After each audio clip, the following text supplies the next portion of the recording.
中枪还能奔跑，小孩哥教教我呗。男主子苑从小在精英阶层的都市内长大，看到雷雨天气会很享受，并且沉溺其中。而这里的孩子也都接受高端教育，有非常强的自尊心。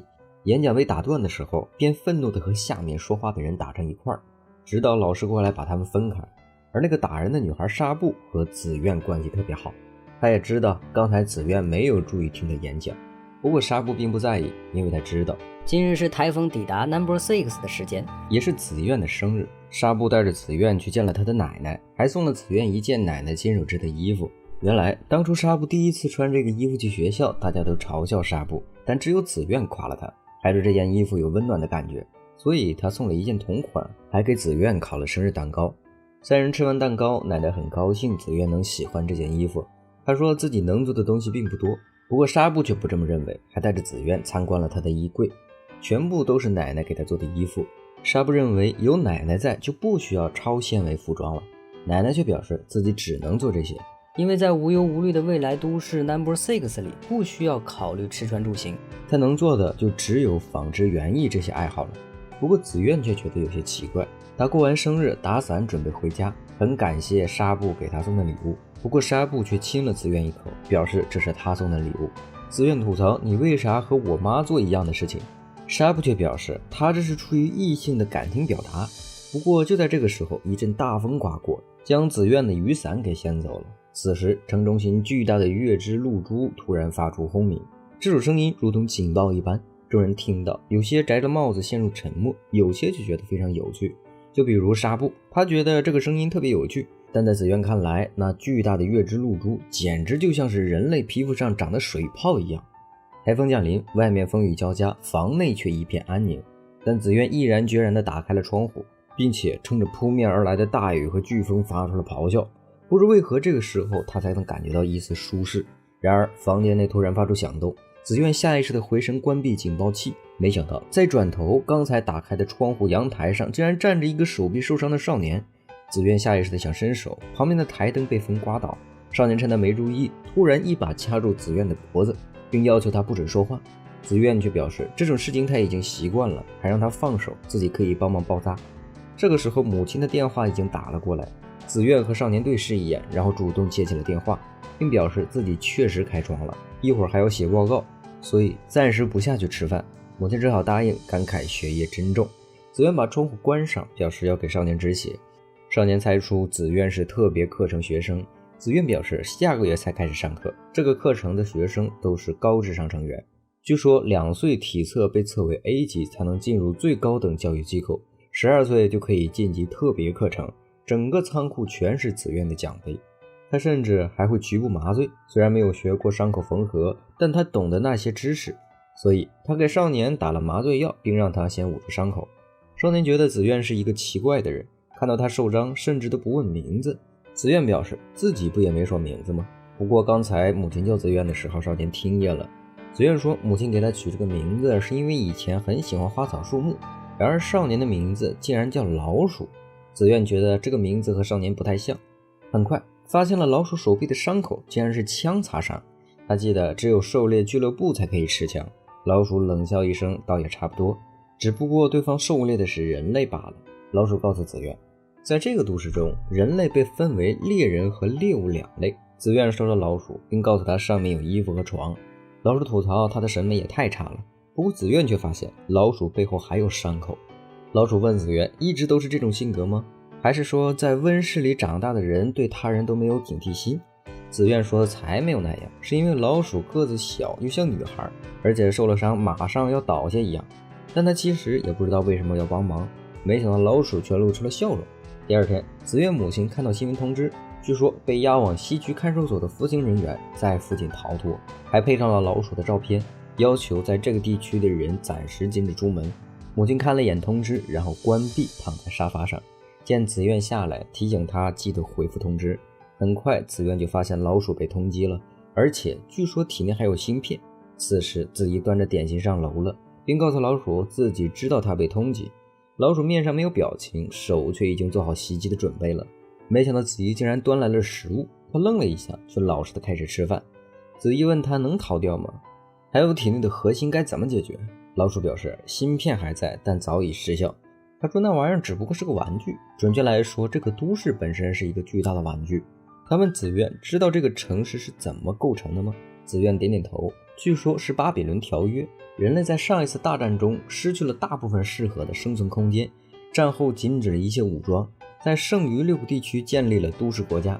No.6也是其中之一。紫苑好奇他是怎么逃出来的，但老鼠却说他本来就在看守所里，不过是这里的人把他带来了都市，而且要带他去那个巨大的蜂巢。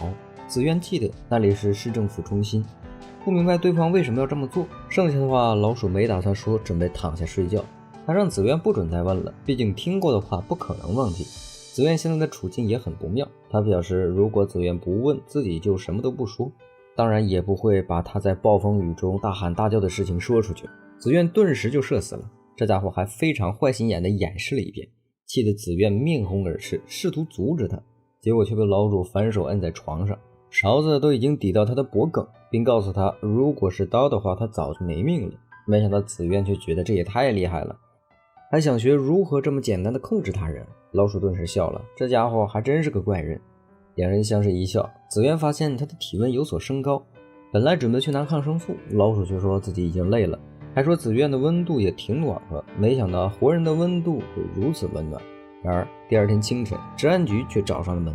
4年后，紫苑已经在环保局上班，巡逻机器人发现草坪中有掉落的眼镜，本来准备当作遗失物品上报，然而机器人却发出了尖锐的警报。紫苑和同事立刻赶往了现场，却发现丢失眼镜的那位先生已经气绝身亡了，整个人身体诡异的干枯，脖子上还出现了黑虫。他们立刻报警。下班后，紫苑和纱布见了面，听说纱布要去第5都市留学，奶奶准备入住黄昏之家。然而纱布却问紫苑4年前为什么没有参加特别的课程，明明那个时候紫苑很有天赋，老师们都非常期待紫苑，但紫苑却说那些事情都过去了。4年前她失去了特别参加课程的资格，以及在市中心居住的权利，所有的特别待遇都被剥夺了，不是没去参加，而是没能参加。自那之后，她和母亲就搬到了老宅，管理公园就是她现在的工作。至于为什么剥夺权利，紫苑并不想说。当时治安官审问她，紫苑表示对方年纪小，看起来很可怜，于是被当作同情犯人剥夺了资格。不过紫苑似乎并不生气，两人回家的路上，紫苑还表示她挺羡慕纱布，毕竟马上就能去第5都市留学了。不过纱布学的可是脑部专业，非常了解人类的荷尔蒙变化。如果紫苑真的羡慕自己，她和自己在一起会有压力，但是她没有在紫苑身上感到任何压力，所以这家伙根本就不羡慕她。如果是4年前，她或许真的会羡慕自己。但是纱布知道4年前的紫苑突然改变了，她似乎在看和他们不一样的未来。她想知道紫苑究竟在想什么，在期待什么。紫苑的回答非常含糊，她也不知道在期望的是什么。纱布表示后天她就要去留学了，他表示想从紫苑那里拿走一样东西。紫苑好奇是什么，没想到他说的是种子，还表示想和紫苑发生一些关系。不过紫苑却拒绝了，他内心只把纱布当作朋友。但是他告诉纱布，纱布的留学时间是2年，如果这2年都不曾改变主意的话，等他回来这个话题就由自己提出。纱布非常无奈地表示，这2年他会好好学习，争取让所有男生都不靠近他。没想到这个时候一只老鼠窜了出来，并越过惊恐的纱布爬到了紫苑身上。4年前熟悉的声音响起，老鼠说他还是和以前一样天真啊。紫苑几乎下意识的就跟着老鼠跑，然而刚上楼梯，老鼠就消失不见了。晚上紫苑坐在阳台上，纱布发来了通讯，他似乎有话想说，但最后还是没说出来。母亲和紫苑搬出去之后开了一家面包店，还有记者会带孩子来买面包，并表示下次想采访一下店内。母亲看见紫苑下楼，给她做了以前做过的樱桃蛋糕，紫苑觉得非常的美味。来到工作地点后，他们每天早上打卡就要发誓效忠政府。结果刚进门就听同事说，刚才来了一位非常年轻的女士，似乎是在咨询昨天死去的那位老人，而且听说他们是夫妻。据说2人只相差3岁，那个尸体为何如此苍老？据说遗体还被当局保管了。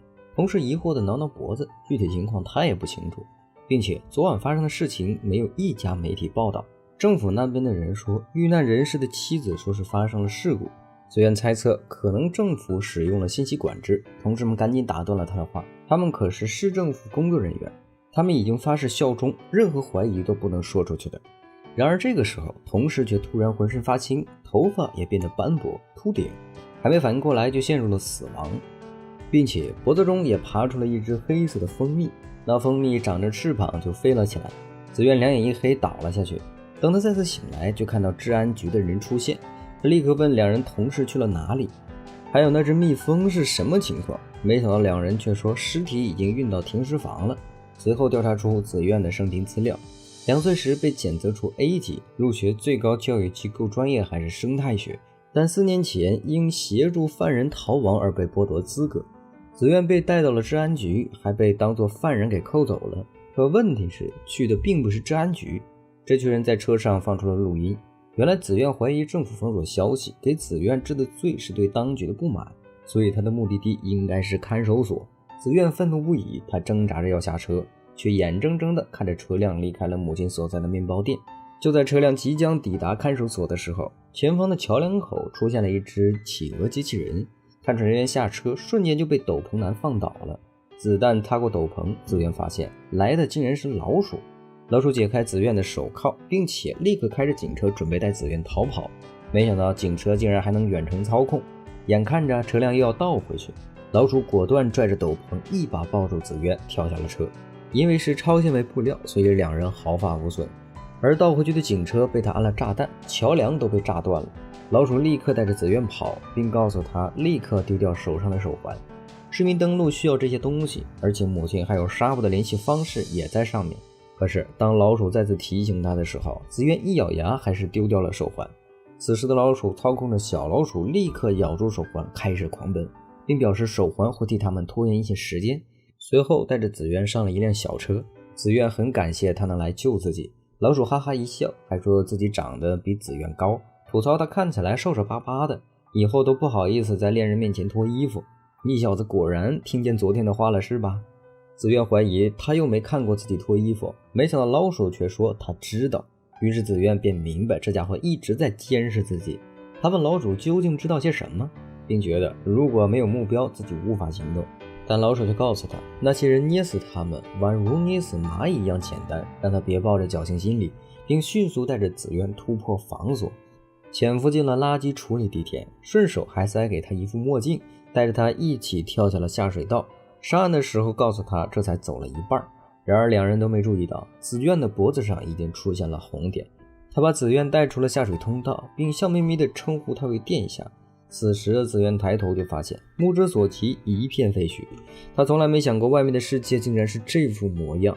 紫苑发现这个废弃的房子全部都是书，不但如此，还有一只小老鼠爬到他的肩头，希望他能给自己讲故事。紫苑打开书，颇有感情地朗读起来。此时老鼠已经洗完澡走了出来，还给他演示了一下什么叫做真正有感情的朗诵，就是看起来有些中二病罢了。不过紫苑依稀记得他小时候母亲也给他讲过故事。随后紫苑也去泡了个澡，他不知道自己脖子后面已经黑了一块。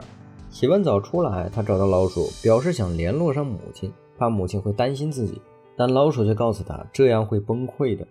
唯一不舍遗憾，背负这些无聊的东西，总有一天老鼠会崩溃。他让老鼠像舍弃手环那样舍弃掉一切，对某人的回忆也会拖住他的后腿。紫苑说老鼠不是没有舍弃掉吗？不然也不会冒着危险来救自己。老鼠气急败坏，你这家伙的性格真让人不爽，只是因为你曾经救过我，所以我还要还人情罢了。行，全身上下只有嘴是硬的。此时被揪住领口的紫苑突然反应过来，呀，你这家伙竟然真的比我高了。老鼠十分无奈，他什么时候能改这份天然呆呀？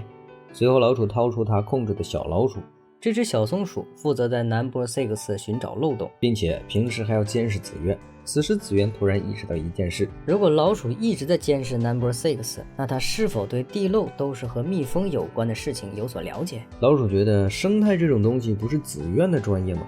不过此时的紫苑却突然发出了一声惨叫，他看见自己手上出现无数黑斑，不但如此，脖子后面也非常奇怪，他顿时捂住脖子倒了下去。老鼠也发现不对劲了，紫苑知道不妙，让老鼠替他挽完脖子后面的黑肉。老鼠表示现在没有麻醉剂，而此时被按在床上的紫苑只觉得身体完全不属于自己，整个人仿佛要碎掉一般。拜托老鼠把自己杀掉。但老鼠却说不可能，他好不容易才把人救出来，哪能让紫苑这么容易的死，甚至还搬出了紫苑的母亲，表示他要是死了，母亲一定会伤心。还有那个和他约好2年后见面的女孩，让紫苑赶紧睁开眼。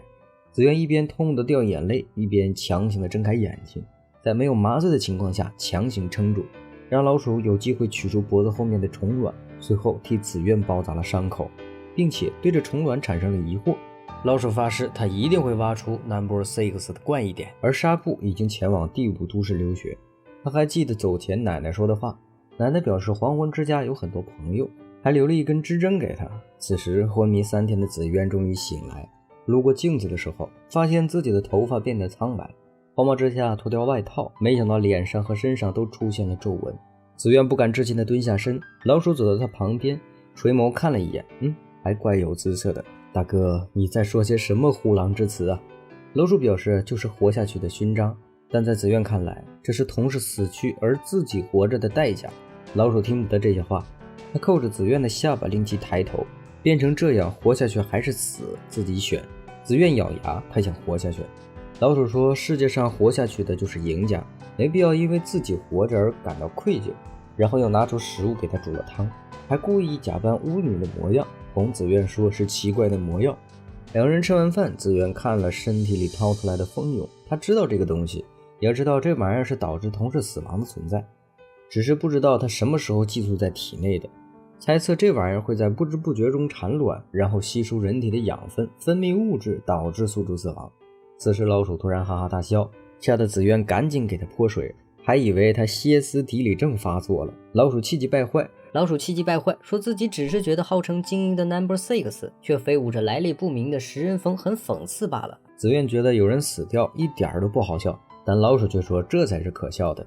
No.6 只接纳绝对服从的人，任何反抗的分子都会被消灭。No.6 就是在这种情况下建立的，而紫苑绝对是彻头彻尾的反抗之人，接纳逃犯，质疑政府信息管制。他早就察觉到政府的隐瞒，所以他才会遇到威胁。然而这座都市里面现在却面临着食人蜂的威胁，这不正是活该吗？紫苑觉得自己活了下来，或许身体已经产生了对毒素的抗性，应该可以从血液中提取血清。老鼠却表示，都市的人根本不会相信他，让他放着别管，坐在特等席上欣赏他 No.6 的毁灭呗。但紫苑却认为外面的世界同样不安全，大家同样都是人类啊。老鼠却告诉他 No.6 的人从来不把他们外面的人当人类，他们把肮脏的垃圾全部丢弃到这里，这才有了 No.6 今天的繁荣。老鼠表示这只是直觉，他怀疑那些怪物蜜蜂只会把围墙里的人当作宿主，在这个外面的世界从来没有听说这样的情况。要知道，都是内被当作秘密处理的事件还不少。紫苑看起来大受打击，老鼠这才管住嘴，刚才被自己吓到的人，现在又得摸着脑袋哄好。紫苑说自己不明白墙内墙外，老鼠说因为他从来没有想过这些，被关在墙里用消息蒙骗的人也很可怜。他顺着紫苑的头发触摸到他脸颊的伤痕，仿佛像是珍宝到手一般不舍。他说紫苑从高层跌落下来，那些人却没有给他继续往上爬的机会。此时紫苑表示自己也想知道真相，关于世界为什么会变成这样的真相。老鼠便带着他出去，说是要去旅店。不是，你俩大晚上的要去哪儿啊？紫苑在地上发现了一只蜜蜂，他说入冬后蜜蜂会转入冬眠，被植入人体的蜂卵估计也是在那个情况下过冬的。一旦到达能够活动的春天，这些东西就会孵化。老鼠吹了声口哨，那可真是太棒了，堪称春天的祭典啊。No.6 不是还有个什么纪念神圣节吗？他很期待在这样的节目中，大批的人身体涌现出毒蜂，哥们儿中二病又犯了。紫苑问老鼠为何憎恨 No.6， 但老鼠并没有回答这个问题，随后带着他去了废弃的旅馆。没想到四周走出来大量的猎犬，老鼠立刻掏出匕首，但紫苑并没有反抗。没想到狗狗看了紫苑一眼，直接化身为乖乖犬扑过来狂舔。什么迪士尼公主啊，你这家伙！紫苑也知道这就是试探。楼上出现了一个长发少女，这人的外号叫借狗人。紫苑发现这个旅馆里不少房子都有人抱着狗狗睡觉，借狗人表示他会便宜把房间租给这些人，把狗狗借给他们是为了在冬天不被冻死。而此时借主人拿出了一张小纸条，紫苑发现那是母亲的字迹，原来嘴硬心软的老鼠早就帮他联系了母亲。子苑借此想起了一件事，如果能够联系到城内，是否代表他可以通知政府并告知杀人蜂的事情？他表示有蜂蛹还有自己活下来的样本，一定能够说服那些人，只要在春天之前想到办法， Number 6的人就不用面对危险了。此时老鼠却说，如果你知道真相后还想保护 Number 6，之后起你就是我的敌人了。子苑失踪后，母亲寝食难安，经常光顾面包店的杨先生安慰她没事的，不过出门后就发现治安局在监视子苑的母亲。杨先生看了一眼警车，厌恶的离开，而子苑母亲却收到老鼠的报信，然后他立刻写了一张纸条回复子苑，那个纸条的位置竟然是外城区的一名记者。子苑和老鼠离开旅馆，结果子苑被一个妖艳的女人拽进了小巷，问他要不要玩一玩，地上还躺着一具尸体。女人上来就亲了子苑一口，子苑吓得赶紧推开。这个时候老鼠匆匆赶过来，女人不依不饶，还表示接吻的钱要给，没想到老鼠直接亲了回去。女人顿时就脸红了，老鼠亲完推了一口，也算是和子苑间接性接吻了吧。他拉着子苑离开，并警告他这里非常的危险，没有人会一直保护子苑，想活下去只有自己努力。结果有2个男的围了上来，还想调戏老鼠。老鼠2拳放倒后拔腿就跑，他告诉子苑那些不过是皮毛。子苑说老鼠说的还是不对，因为他刚才就保护了自己。老鼠这个傲娇肯定是不承认的，不过他还是带着子苑去了母亲给的地址那里。对方被一个女人抛弃，看到老鼠进门，他下意识地说了一声夏娃，并表示他是老鼠的粉丝，还看过老鼠的演出。子苑十分惊讶，难道老鼠的本职是演员？记者则问2个人为什么要来，老鼠问他认不认识一个叫火兰的女人，还说子苑是火兰的儿子。记者立刻打量起子苑，突然双目含泪，让2人上楼详谈。原来记者曾经向子苑的母亲告白过，不过被婉拒就是了。记者拿出了一张和火兰的合照，原来那个时候火兰还是一名学生，而记者串起了很多与 Number 6有关的专题。火兰对那个专栏很感兴趣，一来二去2个人就认识了。记者一直怀疑 Number 6有隐情，所以刨根问底，四处调查。老鼠吐槽他肯定是忘了本心，不然怎么会在贫民窟上住这么奢华的房子？他从猎狗那里也打听到了，记者在向 Number 6高层送女人。记者表示他对老鼠脱粉回踩，甚至想把老鼠卖给那些人，还说他的姿色肯定想赚多少就赚多少。不对，我记得这好像是儿童文学啊。记者将老鼠贬得一文不值，气得子苑直接丢了烟灰缸，将他砸倒在地，并一把掐住他的脖子，斥责他为何要说出如此卑劣的话，要求记者对老鼠道歉。要不是老鼠及时拦住，子苑差点就掐死记者。他不高兴别人这样羞辱老鼠，但老鼠就告诉子苑不要为别人落泪。2人本来打算离开，记者想挽留子苑，没想到老鼠却在地上发现了一张合照，合照的背后写着创立团队合照。之后老鼠去探查了一处地形，回来后就躺平不说话。子苑表示他想了解老鼠的事情，没想到老鼠抓着子苑的手放在了他的胸口，说他能感受到心跳就代表自己还活着，这样就足够了，并且说自己和子苑是陌生人，让他不要去试图了解陌生人，一旦了解就会产生感情，没办法把对方当作陌生人，关键时刻会感到为难，变成敌人需要杀死对方就下不了手。之前他说了，如果了解真相还站在 Number 6的话，他们俩就只会变成敌人。而这个时候门外又响动，老鼠开门发现是借狗人的狗狗送信了。他收好匕首，告诉子苑有新的工作了，就是负责给这些狗狗洗澡。借狗人却认为来的客人和狗狗一样脏，没必要，但在子苑看来所有人都是一样的，无论下城区来的是客人还是借狗人还是 Number 6的人，在他看来都是人类。借狗人听说后觉得子苑太天真了，这样下去他一定会死，抱着这样天真的想法在这里是活不下去的。子苑说老鼠也经常这么说他。他问借狗人和老鼠是朋友吗？借狗人却说他才不和那种冷酷无情的家伙做朋友，他只是出卖狗狗收集到的情报而已。不过偶尔他也会让老鼠来唱歌，狗狗到死之际会非常难受，但老鼠的歌声却能让他们安宁下去。不少人都说老鼠的歌声能够带走灵魂。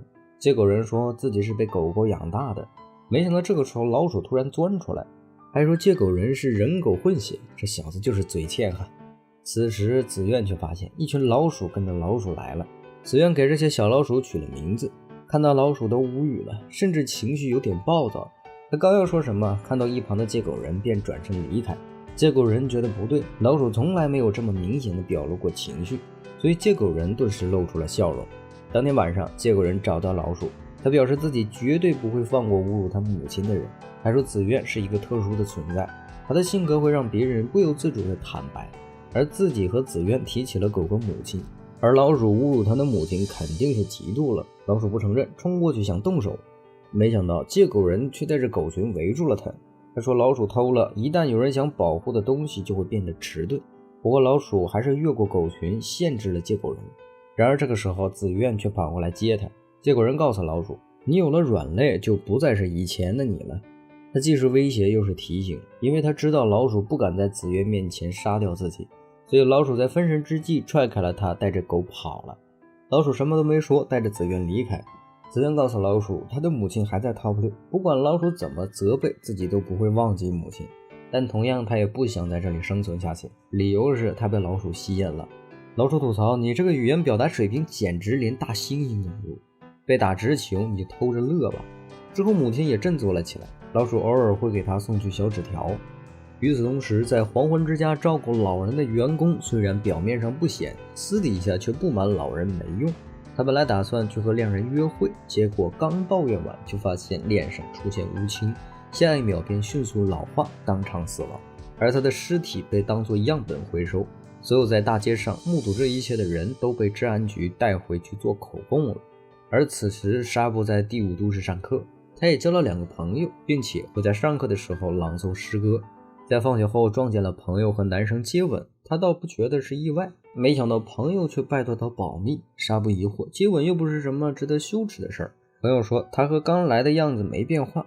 而紫苑也在城区外给其他小孩讲故事，还问2个小孩要不要留下来吃饭，不过2人却表示今天有饭吃。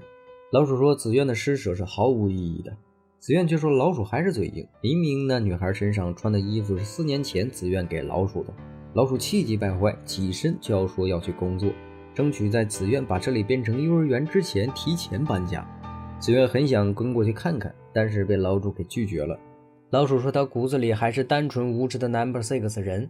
紫苑和借狗人聊起这件事，借狗人哈哈大笑。紫苑好奇老鼠为什么那么讨厌 No.6， 借狗人表示自己也不知道，而且他对 No.6 也不感兴趣。没想到这个时候记者却找了过来，他非常的害怕老鼠，而且他也知道借狗人在和 No.6 保洁有交易，他花钱从那边买来的食物和废弃衣物，然后卖给西区的其他人，两边差点就点燃战火。不过这个时候记者表示自己是来买情报的，因为情报太贵，他决定直接交换，并表示 No.6 出现一种怪病，一种会让人急速老化的病。借狗人觉得不太可能，没想到紫苑却想起了杀人蜂，于是借狗人立刻问紫苑知道些什么。紫苑说自己身边也有2人因此丧命，包括自己的白发红瞳和脸上的伤疤都是后遗症，如果没有老鼠自己可能已经死了，所以他准备去通知老鼠。但借狗人觉得老鼠对 No.6 的人恨之入骨，不太可能会帮忙。与此同时，纱布正在参加美术馆展览，而紫苑则被记者带到老鼠工作的地方，那里正在表演哈姆雷特的舞台剧。紫苑表示自己很害怕，他害怕去了解老鼠，因为之前题主想去看老鼠工作，却被狠狠地凶了一顿。记者让紫苑振作起来，毕竟是他想说通老鼠的。记者把紫苑带进了会场，原来老鼠扮演的是哈姆雷特的女主角，穿着的是一套女装的裙子，相貌非常的漂亮，连演技也出神入化。然而他一抬头就看到舞台上方的紫苑，然而就在他露出笑容抬头的瞬间，在美术馆参观的纱布也看到了密封的窗户。几乎是同一时间不同的地点，2个人的心神都被俘获，也同时陷入了昏迷。老鼠倒下后，看见草丛中出现了大量的蜜蜂，想带他去另一个世界，让他去奉献，而老鼠却只觉得自己深陷污泥，他挣扎的想要逃出来，下意识的叫了紫苑的名字，没想到紫苑还真的握住了他的手。紫苑发现他醒来后立刻询问他情况如何，老鼠非常生气，问他为什么要去那里，并表示那里的客人都是禽兽，随便来个人都能欺负紫苑，但紫苑却担心他昏倒后的情况。老鼠说他梦见了蜜蜂还有歌声。与此同时，醒来的纱布也被医生问话了，他说自己在梦中看到了大量的蜜蜂，还有诡异的歌声和老鼠。然而这个时候老师却冲了出来，并告诉他必须要立刻返回 No.6， 因为他的奶奶出事了。而老鼠从紫苑那里听说了蜜蜂的情况，他很担心老鼠会变成自己那样。不过老鼠确实也不错，听说蜜蜂冬天也有活动，他倒是很期待 No.6 被蚕食的样子。为了表示庆祝，他还拽着紫苑和他一起跳舞。紫苑压根儿就不会跳这些东西，不过老鼠全程拽着他的手，神情非常温柔。但紫苑能从舞蹈中看到一片荒芜，一支舞跳下来，紫苑精疲力尽。他吐槽老鼠是想表达体力比自己好吗？老鼠笑嘻嘻，结果下一秒紫苑的手被搭在了他的脖子上。老鼠只觉得瞳孔地震，因为他发现自己竟然对紫苑没有防备了。在这下城区，如果紫苑手上拿着的是武器，他就已经死了。然而紫苑却说他很担心蜜蜂会从老鼠的脖子后钻出来，现在看到他没事才松了一口气，还表示自己比其他任何人都害怕失去老鼠，不管老鼠是否要嘲笑自己，但这句话是真心的。老鼠意识到不妙，紫苑究竟是什么人？哈哈，你的心上人。纱布返回 No.6， 却被告知不能携带毕加索的画。就在他等待车辆过来接送的时候，路过的奶奶和纱布聊了起来，说他一定是 No.6 的人，可能是回来探亲的吧，因为只有返回 No.6 的人才会带上身份 ID。 他看纱布带上一点都没有异常反应，便猜测他就是本地人，而猜测他从外地来的是因为他身上似乎带着一阵风。纱布一路返回家中，看到所有人都在聊天，笑起来似乎十分幸福，他总觉得好像哪里不对。回到宅邸，他看见木棺里躺着的奶奶，触摸到对方冰冷的皮肤，管理人员表示奶奶走得非常安详，她一定很幸福。可纱布就怀疑奶奶真的幸福吗？因为奶奶总是在嘴边挂着每天都不知道该做什么的话。管理员说这是当然的，毕竟这里可是黄昏之家，能让每一个人都幸福地走完最后一程。纱布无言，而管理者给纱布奶奶的遗物竟然只有一副眼镜和围巾，没有指针，这让纱布想起和奶奶的约定，更加怀疑奶奶真的幸福吗？离开黄昏之家后，纱布嗅了嗅奶奶织的围巾，却发现上面没有奶奶熟悉的香味。而此时再看向周围，虽然身处在花丛之中，可纱布却浑身冰凉。他本来想发消息给紫苑，问问这座城市究竟怎么了，没想到却无法连接上紫苑，上面显示账号注销，紫苑是重犯。他不相信紫苑会做出这种事情，所以他立刻跑去找了火蓝。听说纱布的奶奶去世，火蓝也很难过，但纱布却认为紫苑被抓去看守所是假的，这人肯定逃到了其他地方。因为火蓝看起来很镇定，一点没有绝望的表现，不像是失去儿子的母亲的表现。大哥别说了，有监听啊。纱布问火蓝紫苑是不是逃走了，母亲犹豫了一下，还是说紫苑在西区。而纱布听说后竟决定去见紫苑。火蓝本来想劝他，一旦离开就再也回不来了，可纱布却说他想去见紫苑，因为他爱紫苑。他告诉火蓝自己是认真的，火蓝难过不已，他很高兴还有人记得紫苑，可是他不想让担心紫苑的纱布因此受伤。纱布却说他不能像母亲那样坚强，他很害怕紫苑再也不会回来。他问火蓝紫苑身边还有谁在，母亲表示不清楚，或许是老鼠吧。于是纱布便匆匆离开了。而母亲发现他的围巾没有带，本来想出去帮他把围巾送出去，却眼睁睁地看着纱布被治安局的人给抓走了。纱布呼叫紫苑，此时紫苑似乎察觉到了什么。听故事的女孩听他提起这件衣服的原主人，并猜测对方一定是个女人。而这个时候老鼠回来了，并表示借狗人也在找紫苑。原来借狗人的叔叔死掉了，这只狗狗也去世了。他把众人叫过来陪他一起埋葬，结果最后还是紫苑一个人动手，因为其他人都在吵架，而母亲一直很担心纱布。正好这个时候老鼠找上了门，所以母亲有了一个主意。而此时紫苑很担心春天即将到来，因为母亲还在 No.6 内，她没办法袖手旁观，想在春天之前回去一趟。在那之前，她想试试能不能做出血清。至今为止，被寄生而仍然活着的样本只有她一个。老鼠说，在没有烧杯和注射器的地方下，你想做出什么？没想到紫苑却说他已经拜托记者了，气得老鼠把他摁倒在地，问他是不是觉得自己不会杀人。没想到紫苑直接点头，说老鼠不会杀他，气得老鼠再次掏出匕首，让他不要多管闲事，就这么看着。现在时机还未到，紫苑问他所谓的时机是什么时候。老鼠说他是给 No.6 致命一击的时候。他擦掉了紫苑脖子上的血，而紫苑却再一次问老鼠为什么那么厌恶 No.6。除了 No.6 作为寄生虫吸血之外，他更想知道老鼠个人的理由。但老鼠却问子苑 No.6 和他选一个，因为他很恨那个地方，而子苑还爱着那里，他们早晚会刀剑相向的。子苑不明白老鼠为何一定要分清内外，那座墙壁究竟有那么重要吗？既然如此，子苑提出干脆把墙毁掉，这样一来 No.6 就会消失，隔阂也就不复存在。子苑觉得这就是第3条路，但老鼠却认为这只是异想天开，他找了一个借口，不伤害自己的借口。老鼠告诉子苑，你有没有考虑过墙坍塌之后会不会出现混乱、不序、纠纷、掠夺？人类又不是颜料，怎么可能调和？子苑却说，不试试怎么知道呢？至少他想和老鼠在一起，哪怕被杀掉也没关系。不是说的好听，这是他的决心。老鼠把自己关回房内，却突然收到小老鼠的情报。母亲说纱布被治安局带走了。老鼠本来打算把这件事告诉子苑，可他又觉得子苑知道消息后会立刻赶回 No.6， 这家伙肯定有可能把自己的命搭上，所以他犹豫了。子苑现在的工作就是在借狗人那边帮忙洗狗狗，因为他生性就比较善良，借狗人对他的态度好了很多。借狗人回到办公室，却发现老鼠在那里。借狗人以为他是过来接子苑的，没想到老鼠却表示要委托他一个任务，而且直接出了1枚金币，任务完成后还有1枚金币。不过借狗人却直接拒绝了，他觉得老鼠会出2枚金币的任务绝对不简单，不亚于虎穴夺子。但如果委托人不是老鼠，他或许就接了。老鼠表示无所谓，既然如此，以后你的委托我也不会接了，不管你变得再怎么痛苦，我也不会过来唱安魂曲。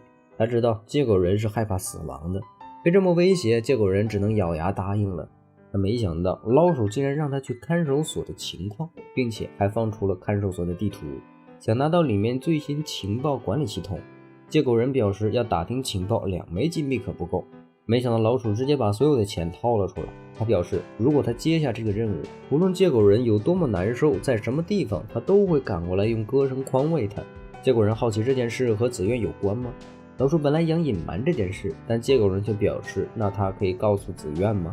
老鼠立刻打断，让他不要牵连无关的人。借狗人感慨，你小子还真重视子苑啊。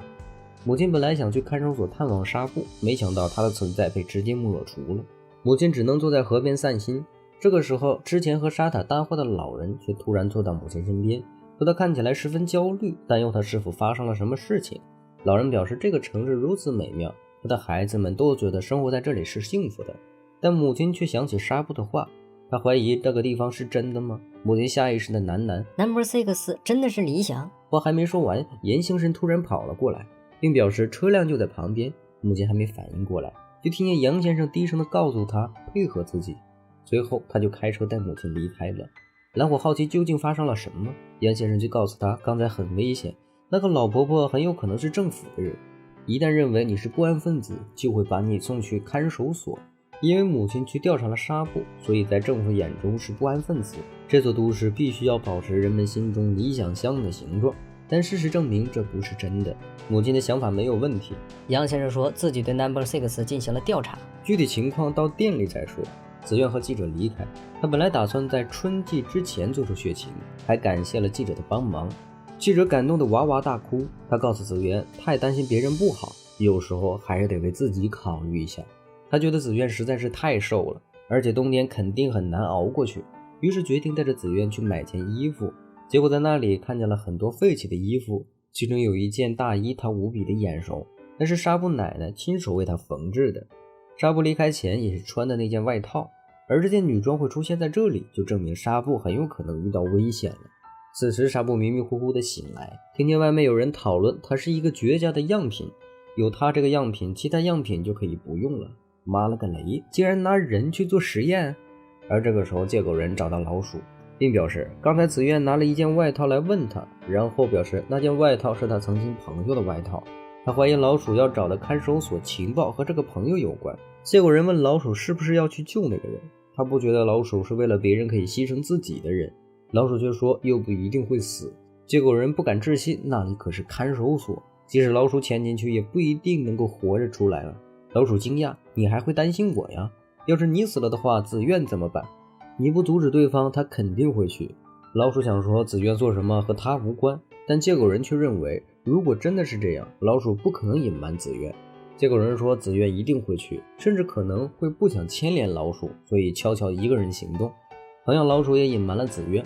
老鼠打断了借口人的话，借口人却告诉他，如果真的珍惜紫苑，就好好的把她保护到底。笑死，借口人是鼠院厨啊！老鼠觉得自己的行动很奇怪，他回到屋子，却发现紫苑做了一顿丰盛的晚餐，说是偶尔改善一下伙食也不错。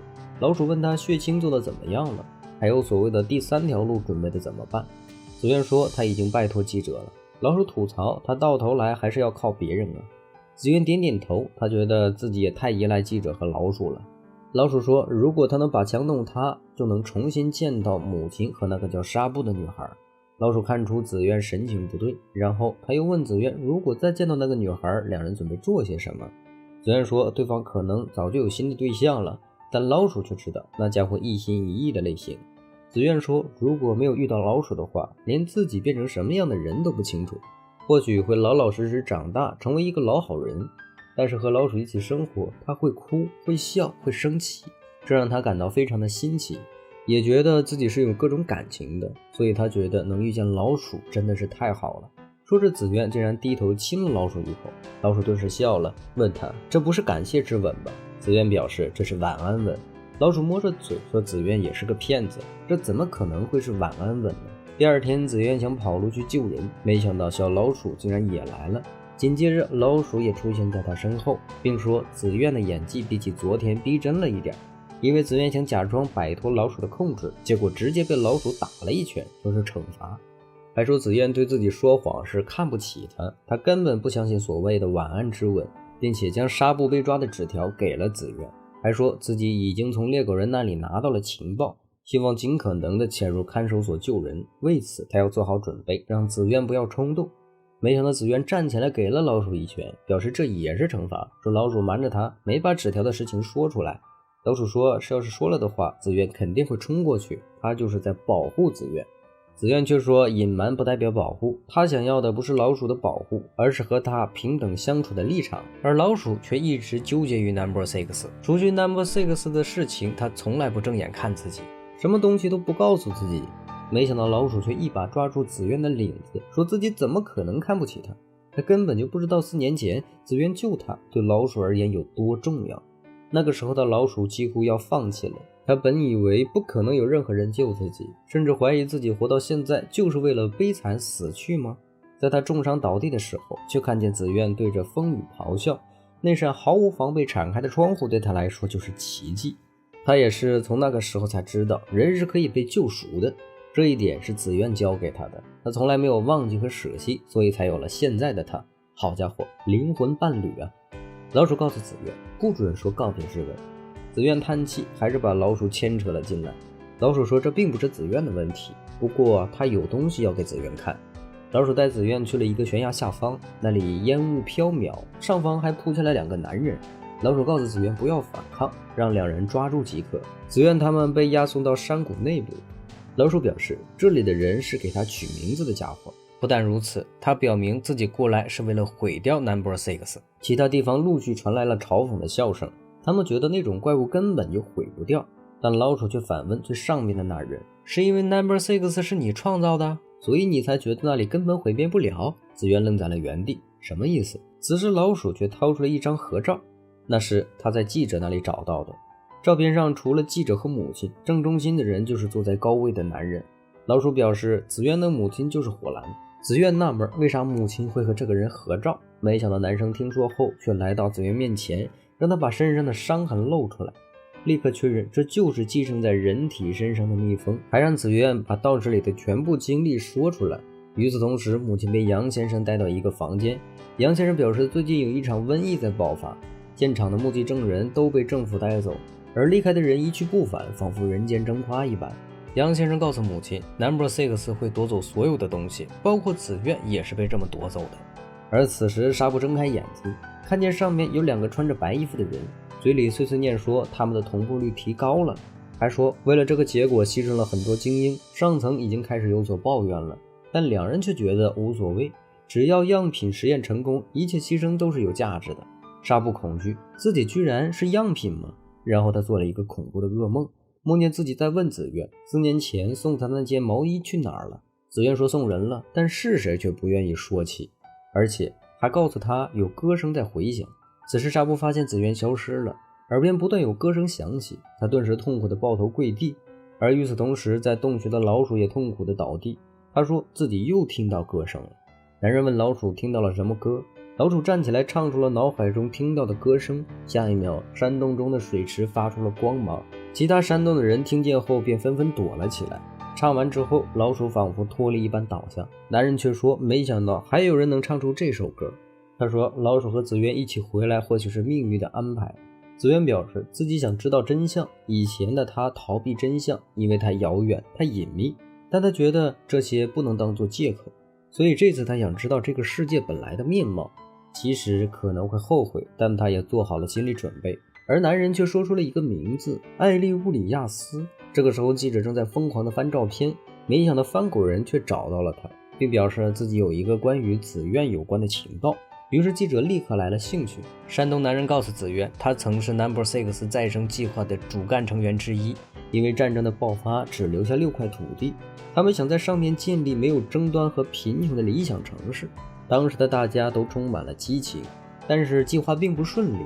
一小部分的精英所提倡的理想很快变成了权力斗争，而反抗者甚至仅仅抱有疑问者都会被彻底肃清。而发展到现在便是 No.6 的本质。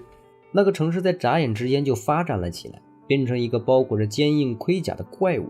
但当时的男人一点都没有意识到这一点，只是埋头调查周边的环境。然后他遇到了艾利乌里亚斯，对方是伟大的王，也是统治者，拥有着人类无法企及的力量。紫苑一脸茫然，男人说他遇到对方时和紫苑露出一样的表情，他深受震撼，于是埋头研究，向高层提出了数不清的报告，但到头来自己就差点被杀。那个时候的 No.6 在毫无顾忌的肃清异己，所以他只能逃出来躲到这个山谷内。没错，在这里的所有人都是从城市中被赶出来的。但是 No.6 的人的欲望并没有消失，反而疯狂生长。而男人和艾利乌里亚斯相遇的土地上有一只叫做森林之民的种族，他们崇尚自然，与自然和谐相处，而他们最尊敬和赞颂的就是艾利乌里亚斯。但是 No.6 为了得到他的力量，入侵了那片土地，他们把那里的人赶尽杀绝，而老鼠就是其中逃脱的孩子，他是森林之民中唯一的幸存者。老鼠却说他从来没有见过艾利乌里亚斯。男人表示老鼠却听到对方的歌声，因为对方在引导他，虽然不知道目的地在哪里，但如果老鼠想对 No.6 复仇，那个时候他也绝对会成为刽子手，成为他所憎恨的人的同类。男人把自己的研究数据交给了紫苑，表示里面记载了所有资料，让他救出朋友后再解读看看。原来眼前这个男人也是被寄宿的存在，他和紫苑一样都是幸存者。与此同时，杨先生也告诉母亲，他也被 No.6 夺取了重要的东西，那是他的妻子和儿子。对方在某一天和紫苑一样突然就消失了，不一样的是他被作为失踪者来处理罢了。杨先生一把抱住母亲，他表示他能理解那种心情，但母亲却拒绝了。他说失去的东西是无法代替的，但杨先生却邀请母亲加入他们的组织。他和他的同伴们都被这个虚伪的理想都市夺走了重要的存在，他希望母亲能考虑一下。紫苑他们从洞窟离开后返回家中，却发现借狗人和记者都来了。借狗人表示他忽悠记者说要去见紫苑母亲，并说明了他们的计划，其实目的就是为了潜入 No.6 看守所，并拜托两人帮忙收集情报。记者觉得这也太荒谬了，那太危险了。而老鼠却说看守所是 No.6 稳固的最大条件，只要把那里给破坏掉， No.6 虚假的乌托邦形象就会开始崩塌。难道他就不想实现自己的记者梦想吗？记者本来不想吃激将法，可他看到照片中的火蓝，实在不忍心让紫苑一个人面对危险，再加上借狗人也站在了紫苑这方，所以他才决定要加入其中。而此时母亲也收到紫苑的纸条，他说自己很感激母亲的关爱。母亲顿时就后悔了，因为她知道儿子要去涉足危险了。记者打着拉皮条的称号找到了高层人员，表示这次带过来的是一个绝无仅有的极品。这个高官走出房间内，没想到竟然是借狗人的伪装。记者本来打算转头就走，没想到对方却意识到不对，因为以前记者都是先收的钱，这次竟然没收钱就跑了。而借狗人终于忍不住狠狠给了对方一拳。高管大惊失色，他娘的，这不是个男的吗？记者摊手，反正年纪小，男女无所谓了。没想到这个时候高官却掏出了手枪，然而老鼠等的就是这个机会，立刻冲过来打掉手枪并捂住这家伙的嘴。结果人非常的生气，因为他刚才被高官舔了脖子，还被摸了大腿，这让他感觉特别的恶心，甚至产生了心理厌恶，立刻冲出去用水冲洗脖子。子渊看得难过，于是出门道歉。他觉得这都是因为自己的缘故，因为自己想去救纱布，结果人强忍着眼泪，脑袋抵在子渊怀里。子渊碰到他的脑袋，发现对方在微微颤抖，而且他意识到骨骼不对。子渊反应过来，结果人其实真的是个女孩，只是一直伪装了起来。而老鼠也从高官那里拿到了情报，看守所的警报系统非常的严格，而且他们打算在神圣节之前进行清扫。老鼠发现接狗人身边的狗狗已经粘上了子渊了，他让子渊老老实实背地图就行。老鼠看着地图觉得非常头疼，要进去绝对九死一生。但老鼠说他有一个办法，毕竟那个高官还说了一件事。记者和接狗人反应过来，觉得这太危险了。接狗人甚至表明自己绝对不去，他才不想去送死，他要和狗一起在这里。记者问子渊怎么办，老鼠说进去后不确定能不能在一块儿，只能看天命了。老鼠回去后发现子渊都在考虑夏天怎么生活了，他问子渊夏天还打算留在这里吗？子渊表示只要老主不赶他走，他就会一直在这。老鼠说在这里朝不保夕，他从来没有考虑过那么遥远的事情，但对子渊来说夏天不过是转眼的事情，只要在那之前救出纱布，制作出血清，消除挡在两个区域之间的隔阂，跟母亲还有纱布还有老鼠一直住在这里。老鼠笑他痴人说梦，但子渊却一脸认真。他知道老鼠去见了那两人，现在不跟他说计划，一定是还没有落实，但他相信老鼠，所以他愿意等。与此同时的城内马上就要到神圣节了，子渊问老鼠计划怎么样了，没想到这个时候老鼠的老板找了过来，问他什么时候准备回去演出。然后还没等老鼠开始回话，在外面突然开出了几辆坦克，四处都发生了爆炸，这些坦克竟然在无差别的攻击西区的难民。子渊被老鼠护到了一旁，可是抬头就发现刚才在说话的老板顷刻间就变成了一具毫无声息的尸体。他们逃跑的途中看到大量的死者，子渊好几次要吐却强行忍住，直到他看见死去的母亲怀里抱着的孩子，他终于忍不住了，用布包裹着小孩，让狗狗送到借狗人那里。然而自己却因为被坦克发现，眼看对方就要攻击子渊，此时老鼠站了出来，主动举手投降。于是坦克便发出广播，表示反抗者必死。子渊以为是自己拖累了老鼠，但老鼠却说他一开始就计划故意被抓，因为他们这些投降的人会被抓到看守所去，只有通过这个办法才能进入纱布所在的第一地区。而此时母亲回到家中，发现杨先生竟然又来了。他问杨先生子渊究竟在干什么，他看到那封信就确认子渊肯定有计划。而此时杨先生告诉母亲，子渊很想站起来反抗，因为后来调查，目击者全部被送到了看守所，不是被拿去做实验就是被杀了。另外还有一个黄昏之家，那里看似是一个老人院，实则是专门埋葬没有价值的老人的地方，是一个相当残酷的刑场。他表示自己明天准备在网络上发消息，号召所有被压迫的同胞一起反抗，只要轻轻一推，这个虚伪的大巴就会崩塌。他很期待那些人唾弃政府的模样，但火蓝却觉得这副样子太恐怖了，仿佛觉得和那群人一样，说他的眼神和创造 No.6 的人很像。严先生以为母亲是站在那边的人，他表示非常失望，然后离开了。而此时母亲收到小老鼠的另一封信，上面写着一定会重逢，留言是老鼠，母亲便知道这不是儿子留给他的。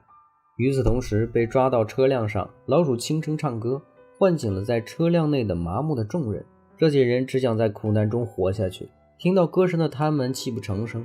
子渊觉得他非常厉害，但老鼠却说歌声只能短暂地安慰人心，唱歌并不能拯救所有人。车辆被一直带到了看守所，此时纱布心心念念子渊，然而他却听到了艾利乌里亚斯的声音。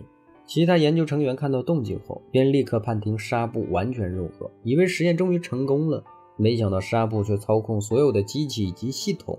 老鼠说接下来子渊会看到的画面可能让他会有所改变，但他希望子渊一直是子渊。子渊疑惑，难道老鼠知道里面是什么？此时车辆停下，老鼠一把将子渊搂进怀里，车辆停在入口。他们这些人像是垃圾一样被倾倒进废墟。军队的人回去后，借狗人正在带着狗狗们在废墟里翻钱，然后他又见到了同样没事的记者。这个时候，紫苑放手的狗狗带着小孩回来了。两人打开紫苑的外套，直接傻眼，怎么是个活蹦乱跳的小婴儿？而紫苑他们被从废墟丢下去，因为老鼠身上有超纤维布料，所以他们一路跌落，没什么大碍。但是紫苑醒来后看到的却是尸山血海，他情不自禁地说道这里是地狱，但老鼠却说这里是现实。Number 6的世界就建立在这样的现实上的。直到这一刻，紫苑再也忍不住吐了出来，而记者则带着借狗人去执行另外的计划。两人看到婴儿的时候确实傻眼了，不过记者却觉得这是紫苑做出来的事儿，在那样的困境下还能拯救他人，紫苑在他看来就是天使。小孩又哭又闹，但是在借狗人的怀里却十分安静，而且还结结巴巴地叫他妈妈。借狗人愣住，又不忍心将小孩丢掉，只好把他交给狗狗照顾。他们和倒卖物品的清洁工约定在附近见面了，此时已经能够看到车辆的车窗摇下。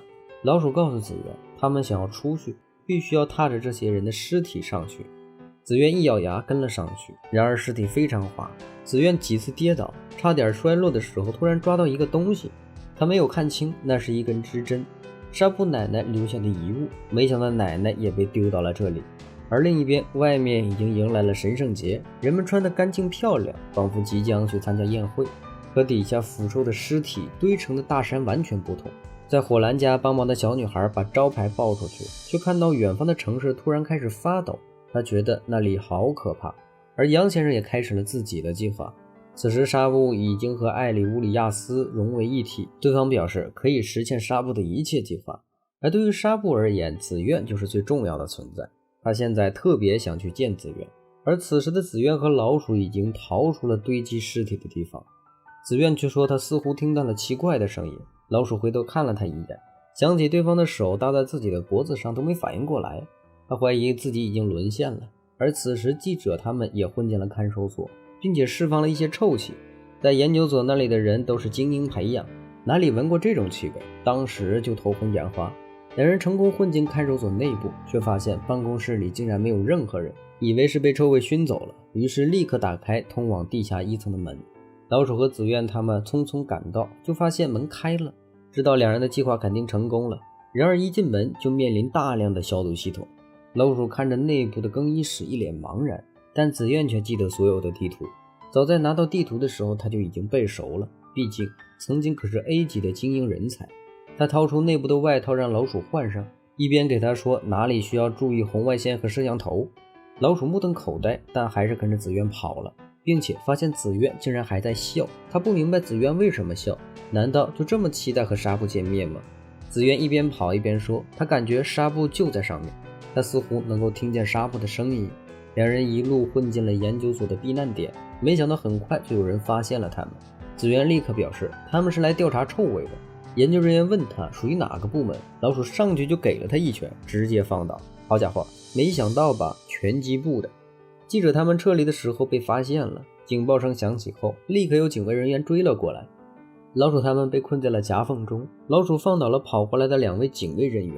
此时紫苑已经刷卡打开了楼梯通道，老鼠本想安慰紫苑不用担心那2人，但紫苑却说他知道这是没有办法的事，如果不先动手，死的就是他们。此时老鼠却觉得非常不安，因为紫苑曾经说过他不想产生隔阂，他想走第3条路，消除屏障。可此时他就感觉紫苑似乎有所改变，他担心紫苑的性格变了。两人好不容易爬上楼梯，紫苑再次听到纱布的呼救声，怎么觉得这里紫苑性格会改变？其实是因为纱布在叫他。而两人一路闯到了电梯，那里已经有不少警卫人员。老鼠率先解决了一部分人，但他都只是打成重伤，并没有杀死，而且还挟持了其中一个人质。